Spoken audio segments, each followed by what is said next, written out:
dalam perjalanan dari Rangkas Bitung ke Jakarta itu ada asap. Wikana semangat karena di mobil Wikana bicara tentang revolusi saja, Bung. Buat apa? Proklamasi revolusi. Oh, itu asap merah katanya, awan.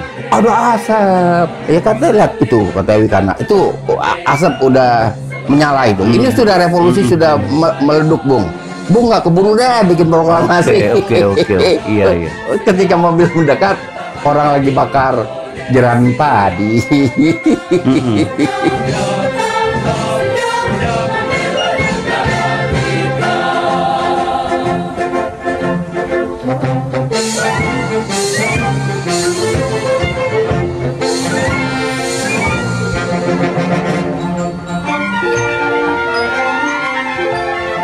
Pemirsa yang telah menonton Bursa Interaktif, kami ucapkan terima kasih dan jangan lupa subscribe, ya, like and share, karena kami yakin Bursa Interaktif akan menyajikan edukasi dan informasi bahkan sangat inspiratif, karena Bursa Interaktif akan membangun literasi bangsa, literasi pemikiran, literasi sejarah, karena ini penting bagi kita semua, karena tanpa kita mengenal sejarah, bangsa kita tidak akan kemana-mana. Pada kesempatan ini kita, karena dalam rangka 76 tahun Indonesia Merdeka, kita akan mengulik, membongkar, mengeksplorasi sejarah seputar proklamasi. Kali ini kita akan mengundang tokoh kita, nggak tahu apa kita bisa tokoh lama, tokoh 3 generasi. Tapi saya yakin pemirsa sudah tahu siapa bapak ini. Dia rambut putih, pakai kopiah, ya. Dan sudah banyak tampil di berbagai macam televisi, kemudian YouTube. Namanya Babe Ridwan Saidi. Assalamualaikum.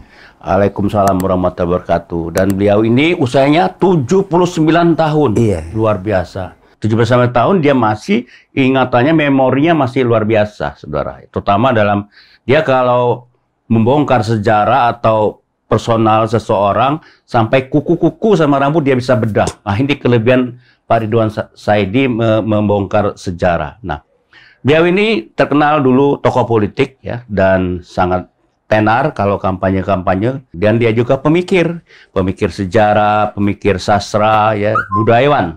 Belakangan dia terkenal dengan pemikir sejarah, budayawan, dan sastra bahkan. Nah, apa kabar Bang Ridwan? Alhamdulillah baik. Sehat Bang ya? Syukur, alhamdulillah. Saya kagum betul dengan Bang Ridwan nih, pada usia 79 tahun masih cerah, ya, ceria, dan selalu gembira.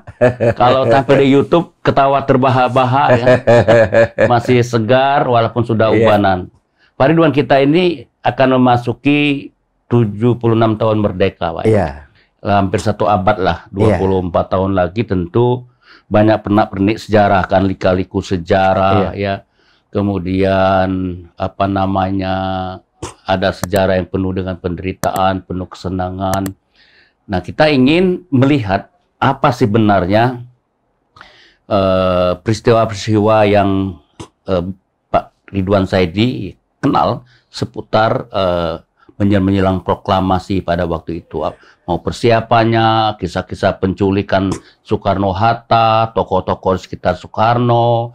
Nah, peristiwa-peristiwa ini perlu diungkap kembali supaya pemirsa dimanapun berada mengenal sejarah dengan waktu singkat, walaupun diceritakan di dalam buku berjam-jam, tapi dengan cerita Pak Ridwan Saidi kita akan mengenal sejarah seputar proklamasi. Gimana Bang Ridwan bisa ceritakan? Iya, yang pertama dulu kan ada 2 tokoh, ya, yang kita namakan kemudian Soekarno-Hatta. Ya.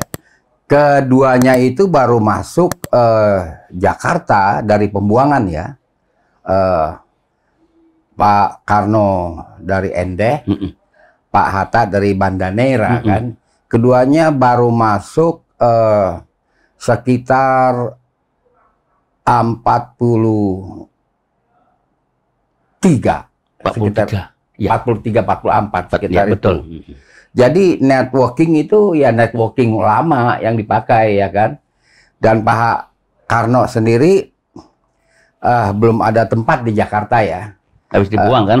Ya, dengan Ibu Fat kan belum menikah. Betul. Bahkan Ibu Fat bilang tinggal saja di rumah famili saya di Jakarta, kan gitu. Tapi ada seorang saudagar Islam, Martak namanya. Martak ya. Ya, ini nggak boleh dilupakan, nama beliaulah yang menghadiahkan rumah di Jalan Proklamasi 17 sekarang. Oh, itu Martak. Martak punya. Iya, iya. Martak. Jadi Bung Karno Jadi, di hadiah sana. betul itu ya di Proklamasi Hadiah. 17 sih. Oke. Dia Martak itu jangan dilupakan namanya. Martak itu siapa, Bang? Martak saudagar saja. Saudagar. Dari etnis Arab atau pribumi? Dia dari Arab. Ya, Arab, Martak Arab. itu dia punya farm. Dia seorang pedagang yang sukses atau dan bukan saja sukses, survive ya. Di zaman Jepang masih steady sebagai pedagang. Tokoh yang kedua yang kita tidak boleh lupakan adalah Dahlan Abdullah. Dahlan Abdullah. Dahlan Abdullah pada tahun 43 dia masih wakil wali kota Jepang. Oh, zaman pemerintahan Jepang ya. Wali kotanya Jepang, dia wakilnya. Baru DKI. Yes. Wali kota di Jakarta. Jakarta. Baru kemudian beliau menjelang 44 sudah menjabat wali kota. Ya. Dan beliaulah yang membangun daerah Minangkabau di Manggarai. Oh iya, masih ada Jalan Minangkabau. Nah, jadi hubungannya dengan penduduk sekitar Manggarai, ya kan, sampai ke daerah Viaduct itu menuju Mester, ya itu dikenal Pak Dahlan Abdullah. Nah, ini tokoh yang sering digeser saja dalam proses pembahasan sejarah revolusi. Martak, Dahlan Abdullah, ya kan. Kemudian ada satu tokoh lagi, tokoh dari Matraman. Dia itu namanya Ali Al-Hamidi. Iya, Ali. Ali Al-Hamidi di Jalan Matraman Dalam 2 rumahnya. Nah, ini tokoh-tokoh yang tidak pernah disebut oleh para penulis sejarah proklamasi. Nah, Bung Karno kita ambil ringkas. Beliau kemudian kan diundang ke Saigon, ya kan.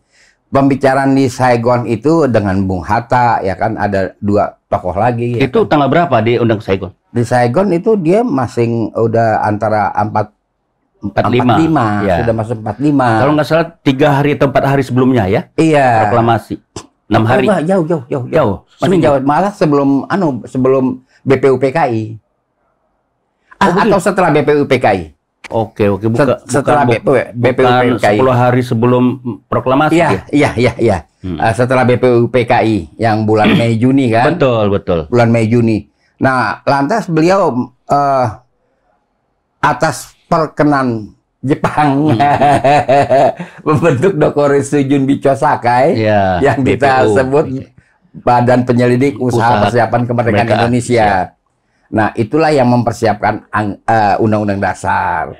Kemudian dibentuk Panitia Perumus, tanggal 22 Juni mereka selesai bekerja, melahirkan yang kemudian disebut Piagam Jakarta. Tokoh-tokoh Islam itu kan banyak yang dari daerah.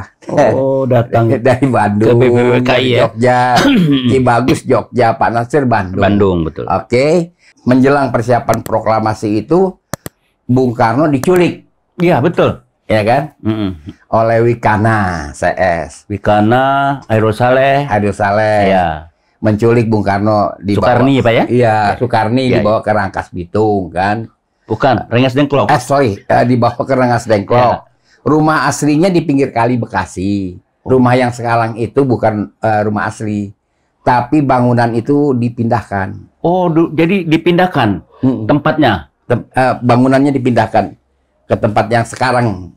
Oh, tadi bukan tempat asli? Bukan. Tempat asli di pinggir kali. Saya bicara dengan ahli waris soal ini. Di Kali Ciliwung? Kali Bekasi. Kali Bekasi? Di situ. Jadi penculikan itu buat Bung Karno dan Bung Hatta tidak bisa dipahami apa maksudnya. Tetapi kan itu waktu ada 2 aliran kuat. Aliran politik maksudnya? Dan aliran politik. Kalau Soekarno-Hatta itu alirannya adalah dengan cara damai kemerdekaan itu. Tapi kalau Bung Syahrir kemudian juga Tan Malaka harus dengan revolusi. Kalau dengan cara damai artinya kemerdekaan kita hadiah dari Jepang. Iya, dianggap dihadiahkan. Dianggap kita dihadiahkan, ya kan? Kemudian Jepang juga menurut saya nggak mau kalah percuma dari sekutu, ya kan? Iyalah pasti. Makanya dia tinggalkan jejak. Banyak ketika Jepang menyerah, ya kan? Tahanan-tahanan politik Jepang kan bebas sendiri. Oh gitu. Karena dia nggak diurus lagi di rumah tahanan. Nggak ada yang ngurus kan, situasi nggak ada hukum kekacau ya. Iya betul. Jadi pada keluar sendiri dari rumah tahanan. Kemudian disitulah antara lain Dahlan Abdullah berperan yang mengatur hubungan penguasa Jepang di sini, ya kan, dengan tokoh-tokoh yang nantinya memproklamasikan kemerdekaan. Apa aja peran ini Dahlan Abdullah itu, Bang? Pengerahan massa. Itu kan belum pernah disebutkan ya namanya. Oh, jangan kita lupa bahwa pada rapat malam hari 16 Agustus di Imam Bonjol itu kan proklamasi diputuskan di lapangan Ikada. Oh, Ikada Monas ya? Monas. Sekarang ya, Gambir. Ya, Ikada itu kemudian diartikan Ikatan Atlet Jakarta. Betul. Bang, nanti kita cerita itu, Bang ya. Abang cerita lu yang awal. Iya. Jadi di sanalah peran Dahlan Abdullah. Karena dia seorang wali kota yang dikenal. Kalau kita lihat ya, kemudian kita lihat pada tanggal 17 Agustus pagi, itu kan yang hadir pakaiannya rapi semua. Yang sekitar Soekarno tentu toh. Iya, yang hadir di proklamasi kan. Iya. Jadi ada cerita bahwa itu tukang sayur katanya, ada kan. preman katanya. Enggak lah, kalau kita lihat itu guru-guru. Karena Dahlan Abdullah juga tokoh guru ya. Dia wali kota kan. Wali kota dan dia PGRI kemudian. Oke. Dia Persatuan Guru. Jadi malam hari itu ditetapkan kemerdekaan tanggal 17. Betul. Ya kan? Di lapangan Ikada. Oke. Nah, kemudian persiapan itu di rumah Bung Karno. Pada ketika itulah berubah pikiran, mungkin informasi dari Dahlan Abdullah agar proklamasi itu tidak di tempat terbuka. Oh, apa alasannya? Alasannya kita nggak tahu gangguan keamanan kan. Oh, oke. Makanya kan proklamasi berlangsung singkat sekali. Bung Karno pidato pengantar sebentar, lalu baca teks proklamasi lalu selesai. Beberapa menit lah ya. Iya. Kita tidak tahu itu waktu yang dihitung oleh Jepang, ya kan, bahaya apa yang akan muncul. Jadi nggak jadi dapat Ikada, kan gitu. Sedangkan BM dia dan teman-temannya udah berkumpul di Ikada. Oh gitu, Bang ya. Udah. Sampai beruk lohor nggak ada apa-apa, akhirnya dia bubar. Di dalam perjalanan pulang pada naik sepeda, Indonesia katanya udah merdeka. Justru apa informasi yang Abang peroleh sehingga batal di Ikada? Apakah ada pasukan Jepang bikin kekacauan atau apa? Jepang kan membackup. Mestinya kan? Iya, Jepang membackup keamanan itu. Kenapa nggak di Ikada ya lapangan besar? Kalau di Ikada lapangan besar, jangan salah kan kita ada dua aliran. Oh. Dari intern sendiri. Bentrok maksudnya. Oke. Jangan salah. Dari intern sendiri ada aliran yang kuat nggak mau. Ada yang mau revolusioner ya. Ya revolusi kita yang tentukan sendiri, bukan kompromi dengan Jepang. Ya. Begitu, makanya ditarik ke proklamasi rapat itu. Iya. Nah, maka selamatlah perjalanan proklamasi.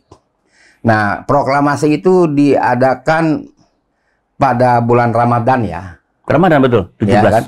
Kemudian pada hari Idul Adha-nya, Ali Al-Hamidi yang juga pada waktu 17 Agustus itu ikut mengerahkan massa orang-orang Matraman. Dia menggerakkan atau menginisiatif sholat Idul Fitri di lapangan proklamasi. Oh gitu? Iya. Sholat Idul Fitri? Idul Fitri. Ada Soekarno nggak? Ada ya? Soekarno ada. Iya. Direncanakan itu waktu adalah imam dan khatib Pak Natsir. Karena kan Ali Al-Hamidi ini orang Masyumi juga. Iya. Kan? Tetapi ada kesulitan dalam perjalanan, nggak mudah pada waktu itu dari Bandung ke Jakarta. Iya. Sehingga akhirnya Ali Al-Hamidi sendiri yang imam dan khatib. Nah itu Islam sana. Tapi tetap timbul ketidakpuasan bahwa ini nggak merata penyampaian berita kemerdekaan ini. Banyak orang mau dukung tapi gimana? Nggak dengar ya? Nggak tersiar dengan merata? Nggak merata. Misalnya siapa itu Bekasi, tokoh Bekasi. Nggak dengar. Kiai apa Nur Ali juga kan minta supaya kita adakan pertemuan. Lalu Mufreni Mukmin. Oh, ini yang ajudannya Pak Soekarno. Betul ya? Soekarno dan Pak Adam lah ya. Waktu waktu September ya. September 2015. Pak Adam menginisiatifkan kita harus ada rapat akbar mendukung itu, ya kan? Mendukung proklamasi. Tidak seperti sekarang. Anwar Haryono ke daerah Kebayuran mengumumkan. Oh, muter-muter ya. Iya. Dia yang keliling-keliling sepeda Indonesia Merdeka. Iya. Luar biasa ya, Anwar Haryono. Iya, Pak Anwar itu orang Masyumi. Dulu kan dia. Radio itu belum berfungsi, Bang ya? Ada radio tapi itu masih dikuasain ini Jepang Pak, gimana? Jepang, tapi kan Mirom itu adalah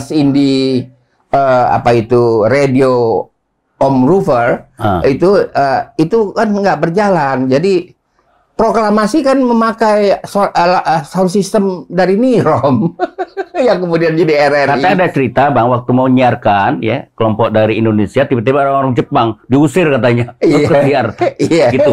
Iya, diusir. Jadi sound system juga udah nggak ada. Betul. Ya, jadi Mirom nggak ada penguasanya. RRI zaman sekarang nggak ada penguasanya. Jadi berat itu menyampaikan berita kemerdekaan. Jadi harus rapat raksasa di lapangan Ikada. Yang tadi saya sebut, lapangan itu disebut Ikada karena di situ ada satu tempat, di samping ada tempat pacuan kuda, tapi juga ada tempat atlet. Oke Bang, nanti sebelum sampai Ikada ya. Oh, sorry. Nanti saya mau tanya gini Bang, kenapa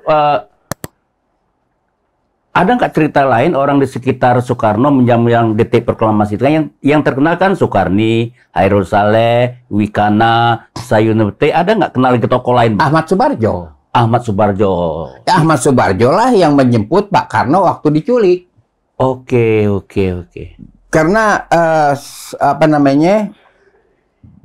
Bung Karno dan Bung Hatta nggak tahu. Ada nggak ini katanya ada informasi beberapa buku ini diperintah oleh Laksamana Maeda untuk jemput Soekarno Hatta. Dia keheran kok di mana Soekarno Hatta gitu. Bisa jadi karena kan kemerdekaan mau diumumkan besok. Betul. Pak Karno nggak ada di Jakarta dan Bung Hatta. Sangat mungkin Laksamana Maeda jalurnya kan Dahlan Abdullah. Karena begini Bang, waktu Soekarno jemput langsung ke rumah Maeda kan? Yes. Betul Bang? Sampai salah saya? Betul ya? Imam Bonjol, ya siapa kawan kita Pak Dahlan Abdullah itu kan? Masih dia penghubungnya ya? Penghubungnya tetap beliau. Jadi pada waktu itu selamatlah proklamasi. Selamat. Ya. Selamat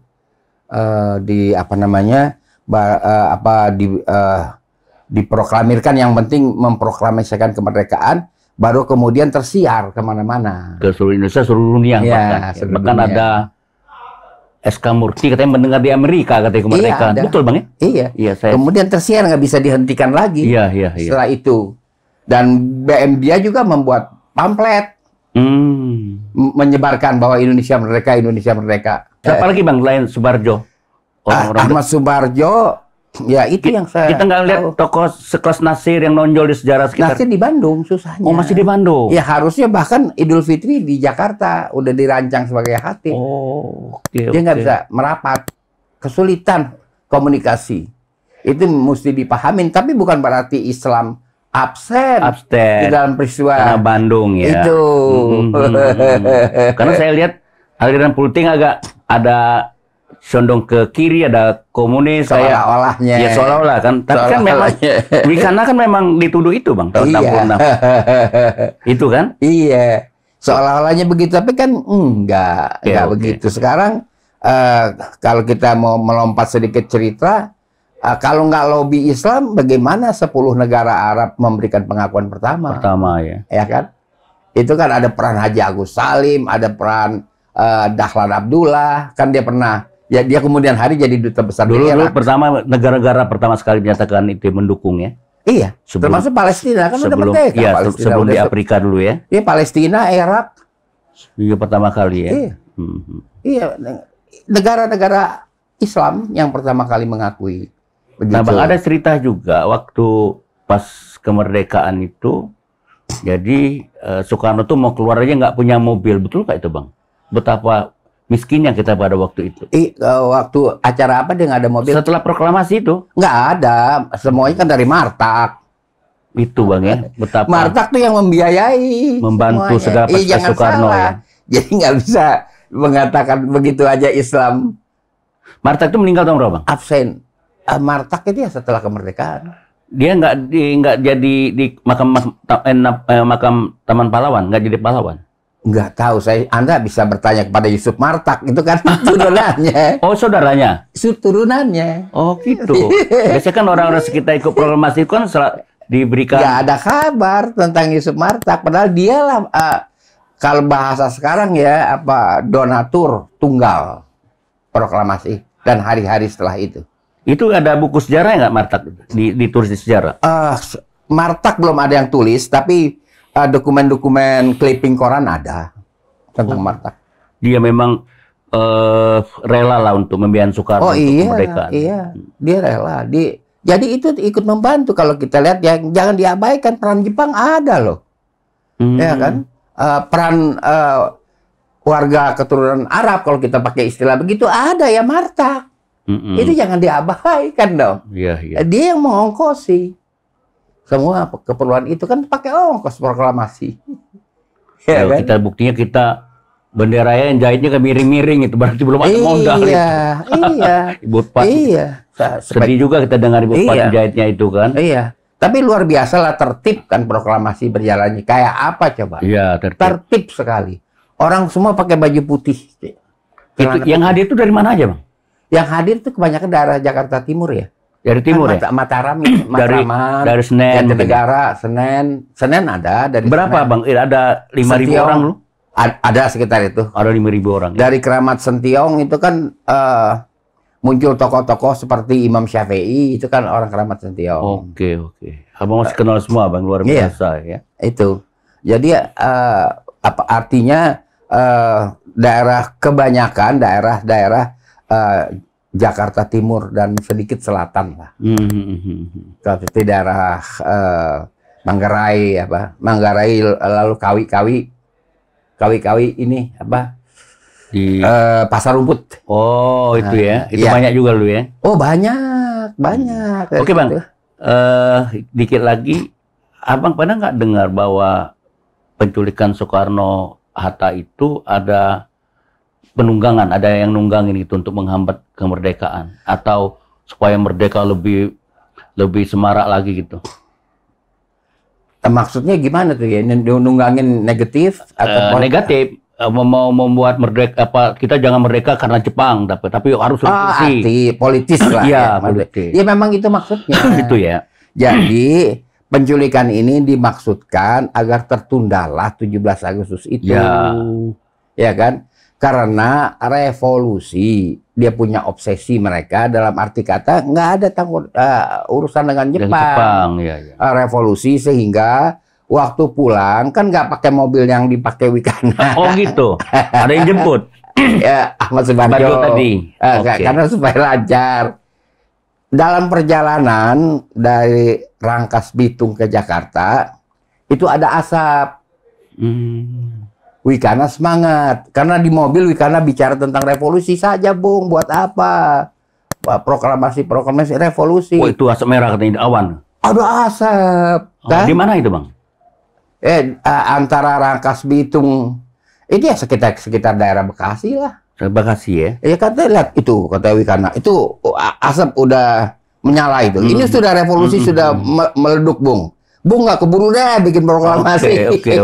Iya. Ketika mobil mendekat, orang lagi bakar jerami padi. Jadi begitu terobsesi dia. Oh, jadi malu lah rombongan itu kan Soekarno ya. Itu Bang katanya betul waktu mau diculik Soekarno cabut pistol.